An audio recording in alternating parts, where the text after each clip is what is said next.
Every story has its rhythm. Every rhythm has a heart. Steve Stories. Prologue. How we would have met.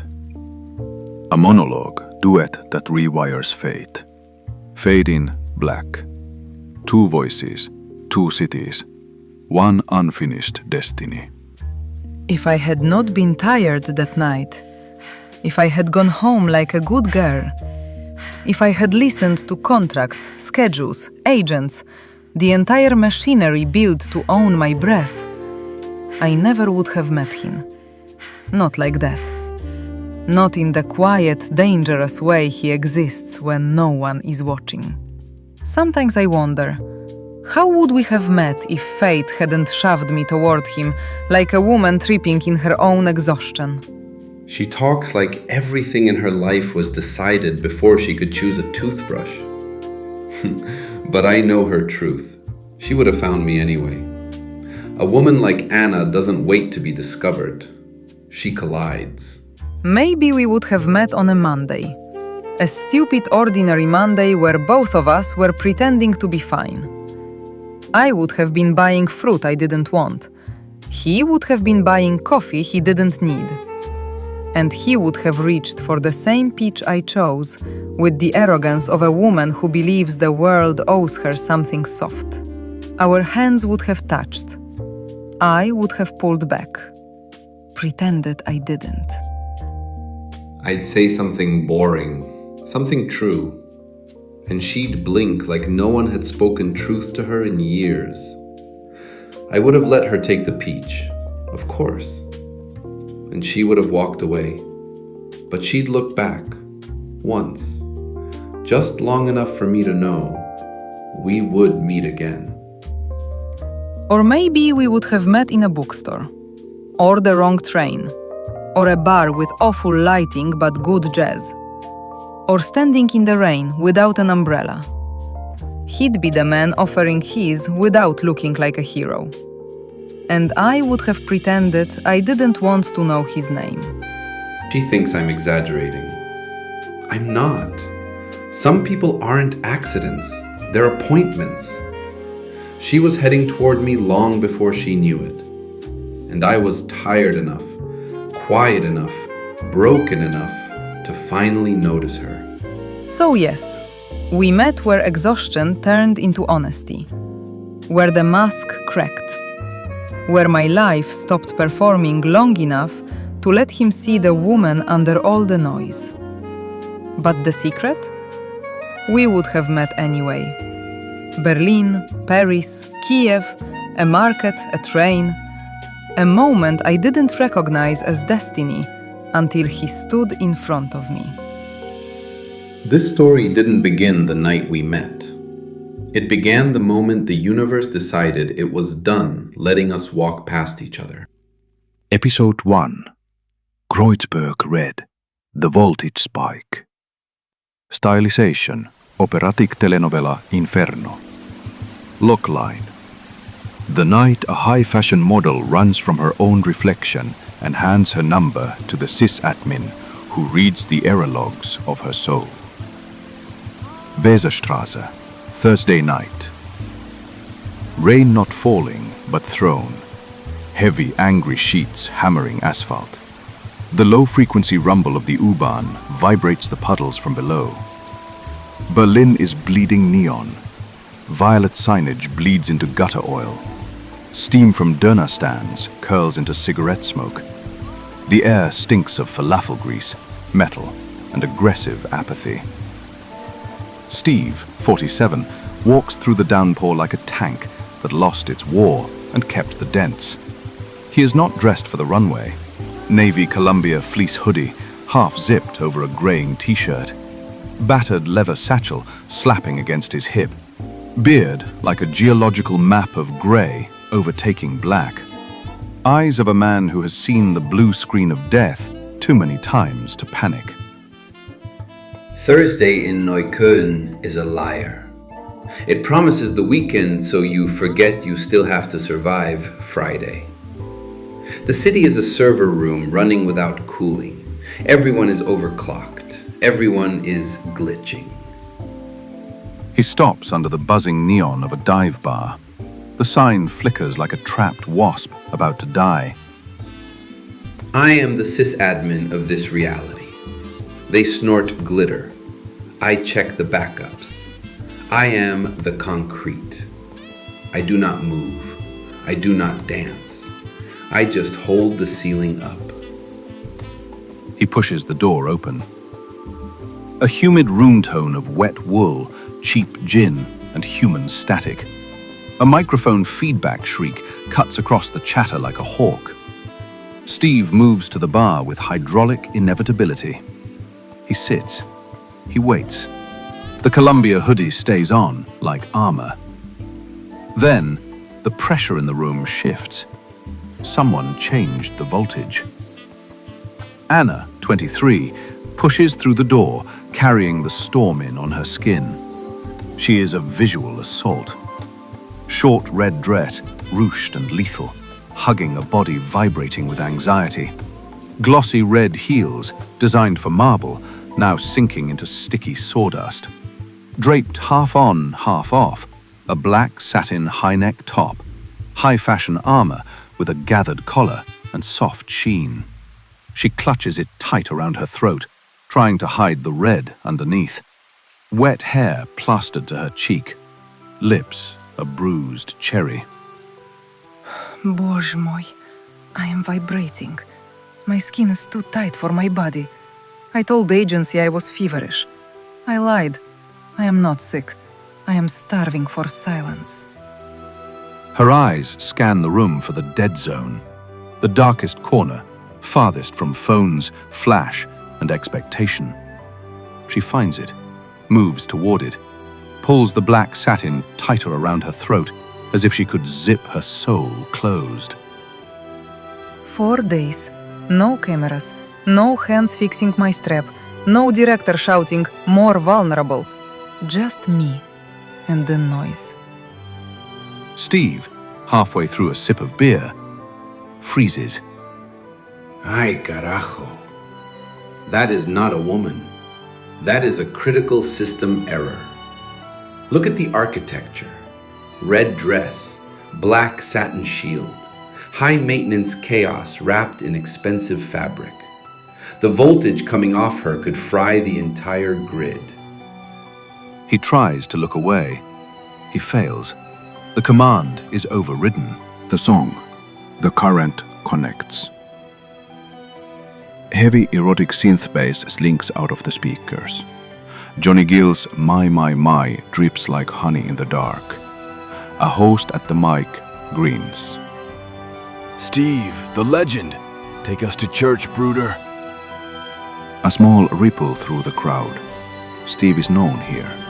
He stands, leaves the Columbia hoodie on the stool, revealing broad shoulders of a man who carries weight for a living. He walks to the mic. I shouldn't look at her, but the diagnostics are already running. He takes the mic. Put on your red dress. His voice is gravel sliding into velvet. He improvises, eyes locked in the shadowed corner where Anna hides. Or that black satin. It really doesn't matter. Anna's head snaps up. Her eyes go wide. Who is this? He looks like a bear walking from hibernation. But that voice is whiskey poured over an open wound. He keeps singing, but no longer to the room. I am so proud to be with you. He sings to the shadow. It lands like a hand on the back of her neck. He sees the cracks. Stop. Don't look at me like you know where it hurts. She shifts. The red dress rides higher on her thigh. The satin collar chokes her slightly. She presses a palm against the rough plaster wall, trying to ground herself. She flinched. Good. Connection established. The song ends. A few drunk yeehaws! Steve steps off the stage. First contact, high impedance. He bypasses empty seats and plants himself 2 stools down from Anna. The space between them hums like a transformer about to burn out. She stares straight ahead. You sing like you have lost something expensive. Everyone in Berlin has lost something. That's why we're here. She turns. Her eyes trace the Columbia logo on his crumpled hoodie left on the stool, then climb to the gray in his beard. And what did you lose? My patience for noise. And you? You sit like you are waiting for the executioner. Cholera. He sees it. He is not looking at my chest. He is reading the source code. I am just tired. No. Tired is when you work hard. You look depleted, like a battery that won't hold a charge anymore. She inhales sharply. Careful. You are analyzing me. I work in IT. I hunt bugs. And you, Schätzchen, are a walking system failure. The heat between them climbs. The air feels short. Anna leans in. The scent of rain and expensive violet perfume brushes his skin. The black satin whispers as she moves. Maybe I like the crash. Maybe you just need a better operator. The line hangs. Something inside her snaps and blooms. Ghost pepper exchange. Overheat protocol. Anna's fingers tighten around the black satin at her throat, like she's holding her own head on. If you call yourself an operator again, I'll assume you want root access to my soul. Only if you're granting permissions. And I promise to leave a backup. Her lips twitch. First crack in the porcelain. What is your name, administrator? Steve. Simple name. Dangerous weight. Like a wrench you keep next to the bed, just in case. Steve. Short, sharp. Like a kitchen knife someone pretends is for vegetables. And you? You still haven't given me yours. Only voltage. She leans closer, red dress shifting like an alarm. Anna. Say it like you're about to ruin something. Anna. That name should come with a fire extinguisher. She is not a guest in this bar. She is an electrical fire. You think I'm just heat? You walked in here like the devil's own paprika. She... Paprika is cute. I am not cute. Fine. You're the chili they make chefs sign paperwork for. He sees the danger and stays in his seat, either brave or broken. Tell me, Steve, do you like your food mild? I like my food honest. And you walked in here tasting like ghost pepper and repentance. Her laugh comes out like the first crack of thunder. Repentance? You're the kind of spice that makes a man reconsider his religion. That lands. Her body answers him. The red dress rides just a little higher. The black satin collar seems to tighten protectively. Careful, spices like me don't simmer. We scorch. Good. I'm tired of lukewarm. You don't know if you want me close. I'm not here for safe. Her knees brush his. Electricity arcs in the silence. Why are you like this? Because you walked in like a curse, and I've been bored of blessings. Stop. Don't make my ruin sound romantic. Stop. Or keep going. She hums like a server about to crash. I want front row seats. She opens her mouth to say something catastrophic. Microbeat, the salt shaker. Bang! The bar door slams open. The crowd flinches. Anna and Steve don't. Their eyes stay locked for one suspended second. She tastes like salt in a wound, pain that wakes you up. He smells like stability with cracked edges, a salt shaker that survived the fall. We are seasoning each other, without permission, without measure, without mercy. We are seasoning each other, without permission, without measure, without mercy. The second shatters. The intrusion, the image, overwrites reality. The trio enters, the algorithm made flesh. Friend 1, phone raised like a weapon, already recording. Friend 2 and 3, mesh tops, aggressive denim, vaping bubblegum clouds. Niet, no, the sirens, the clones, my nightmare found me. Anna, bébé, we tracked your phone. Why are you in this dungeon? Anna physically recoils. The mask slams back into place. Porcelain reboots. She leans towards Steve, desperate, voice a whisper cutting through the noise.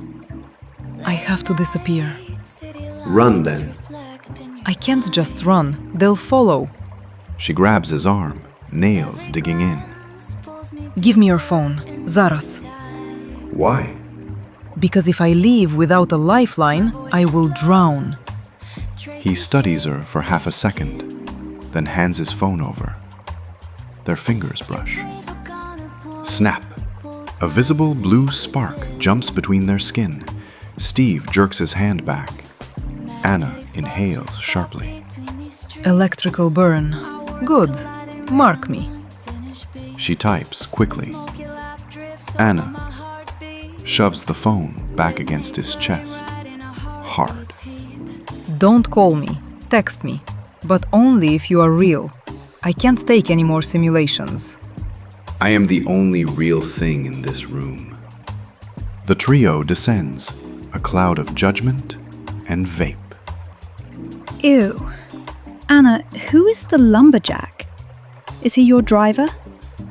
Anna stands. She looks at Steve.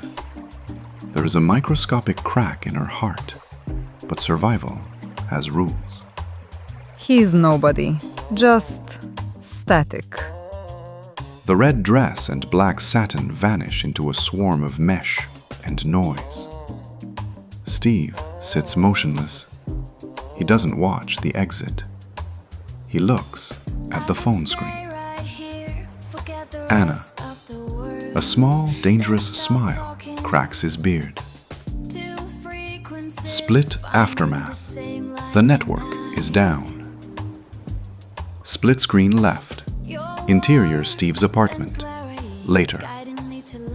A dark room lit only by blinking server lights and city spill. Steve has changed. Soft camel-colored hoodie, worn thin. Loose jeans.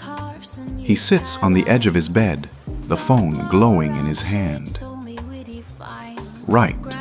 Interior luxury Airbnb bathroom. Same time. Anna sits on the bathroom floor. The black satin top is draped over the sink like a shed skin. The red dress is unzipped, hanging dangerously off one shoulder. Lipstick smears her hand. She clutches her phone like a rosary. She called me static. Cute. Static is just electricity looking for a place to land. You forgot your umbrella. The lumberjack. He heard. He remembers. He is the concrete. He doesn't break. I don't need an umbrella. I like the rain. It hides the tears. Steve stares at the message. His jaw rolls. Something old in him creaks open. He types again. Ghost Pepper doesn't cry. It just waits for the right tongue. Anna's breath catches. Her shoulders hit the wall. Stop flirting with the part of me that still believes in taste. She types, fingers, Be careful. I ruin taste buds. A beat. Steve's lips curl. Good. I want to forget everything that came before you. System update. She's not spice. She's the recipe. Anna. Almost. Almost. He's not safe. Thank God. Steve types one more time. Stop acting. The scene is over. Go to sleep, Anna. I'll be here when the system reboots. On the right, Anna presses the phone to her bare chest, right over her heart. On the left, Steve tosses his phone onto the pillow and stares at the wet Berlin skyline through the window. System status. Critical. The voltage is rising. Fade out. Until next time, keep the rhythm alive.